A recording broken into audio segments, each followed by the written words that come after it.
Hello and welcome to this HOI4 starter guide. In this introduction, I'm going to explain to you how you can effectively control your army using the battle plans and orders available in the game.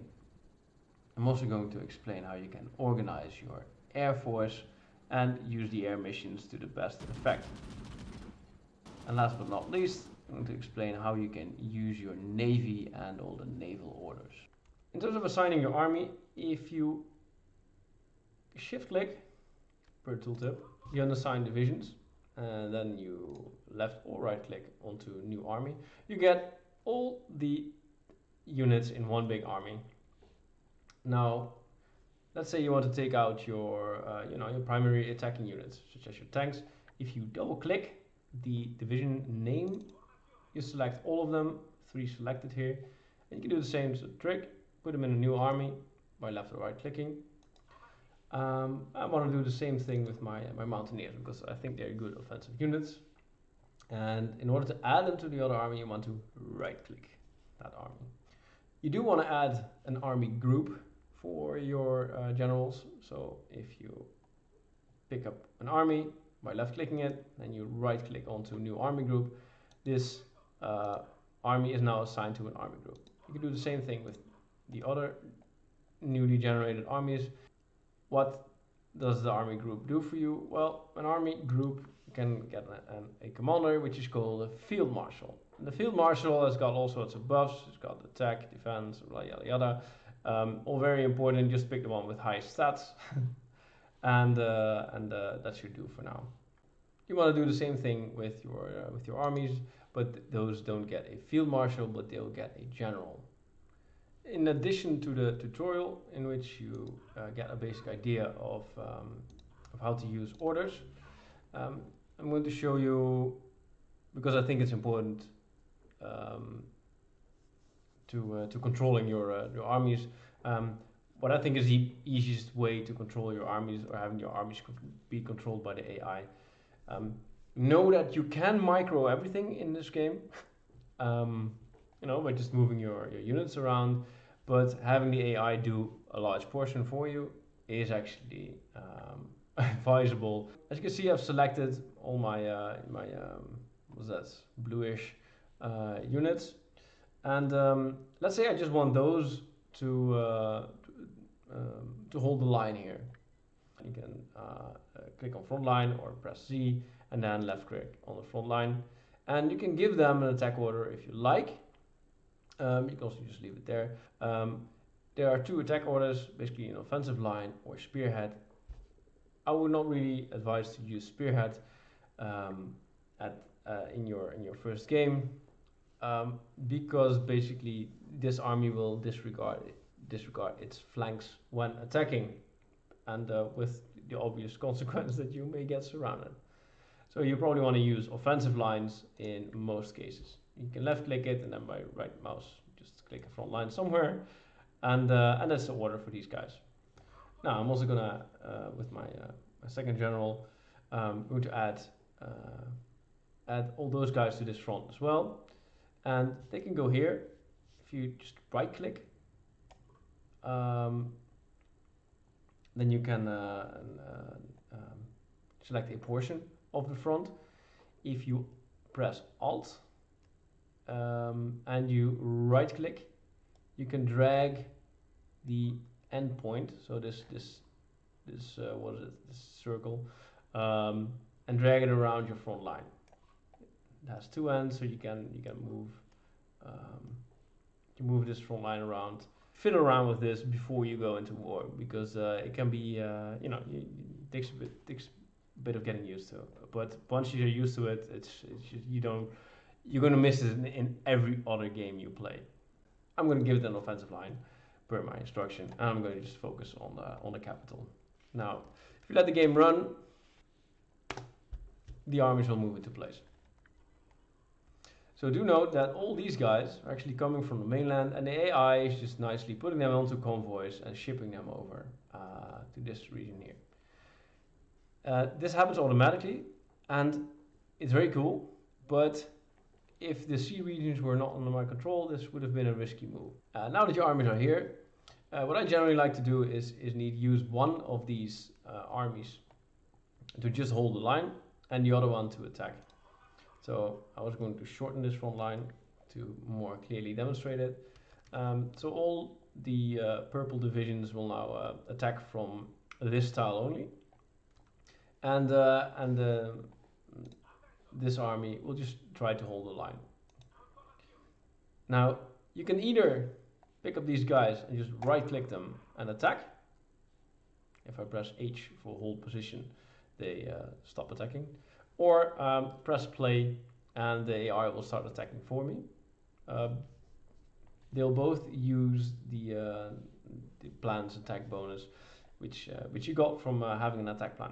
I generally like moving my main attack army with it by right clicking, but you know, you develop your own technique. So I'm going to press play for this army, but I'm not going to press play for this other army, which is just going to try to hold the line. So as soon as my cool army has actually conquered this tile, which they have, something happens. All sorts of lines drawing everywhere. Note that these purple guys, they've now got an extended front line, and I don't want that, so I'm going to shorten the line again and press H, and they'll get new orders, and they start moving about their plan towards the capital of Ethiopia. Now what happened to those other guys? See what they're doing? They are now they're scrambling, trying to cover the front line again. I like doing this because this ensures that the units sort of stay put. They're just focusing on holding the line while the other army is more or less spearheading into enemy territory. Now, while this is happening, you can order some units to make moves which you think are useful, and circling some units. And I would advise pausing the game to do this when it's your first game. Also, a key thing is what you saw happening a moment ago, is that because we split Ethiopia in two, the orders got reassigned as well. You can see there are 11 divisions assigned to this piece of border of the light blue army, and 5 divisions of the purple army. Now, I think it's important to just basically pause the game whenever pockets are created to see whether or not you like the way the AI has split up these fronts. You can select your units and see where they're going. See, in this case, it is not too bad, but units will start moving around. Now onto the naval screen. In order to enjoy your first game, I would say try not to have as many navies as this. So I would generally just put everything in one big unit by clicking everything and right clicking them onto one other fleet. And now they're all in one big armada. Right, so this is obviously not optimal. And you may want to have the submarines do something else. If you right click them, you can select all submarines and they are actually transferred to a new fleet. We want to use this main fleet as our killer fleet, and they need some eyes. So we're going to pick up some cruisers, right click them here onto the same navy, and they'll be split. And do that with another one. So now I set them to patrol, but no reachable strategic areas have been selected, and I still need to select a few of them. I can do that by right clicking. So I'm going to right click on the Adriatic Sea and the Central Mediterranean Sea and the Tyrrhenian Sea. This looks nice. So these ships are now patrolling, and they'll engage any units based on their engagement rule.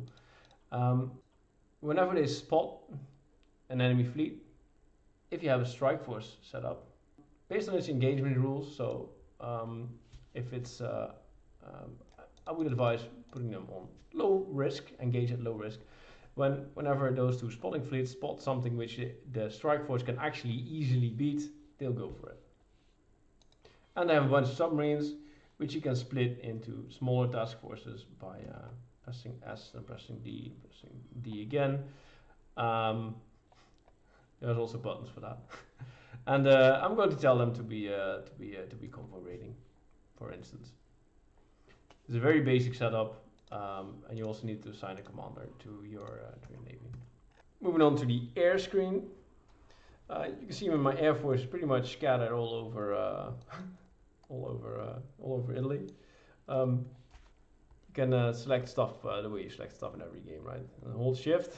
You can click them all to one airbase.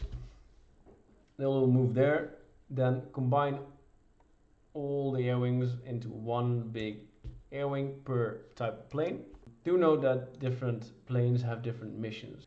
Basically, you want to have your planes in an airbase, not overcrowded, as close as possible to the center of the air region. Now, there's one key map mode left, which is supply.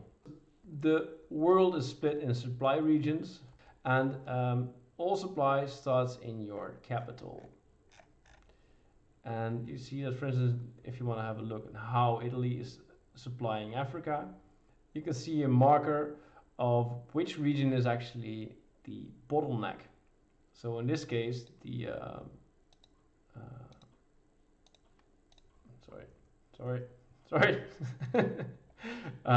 the region here is the bottleneck. It's got a red 8, and it means that this infrastructure here is too bad. When moving supplies to the region here, it's limited by the infrastructure in the prior region. You can increase this infrastructure by hitting the plus, which is going to add this infrastructure to your construction queue, which is very, very neat and handy feature.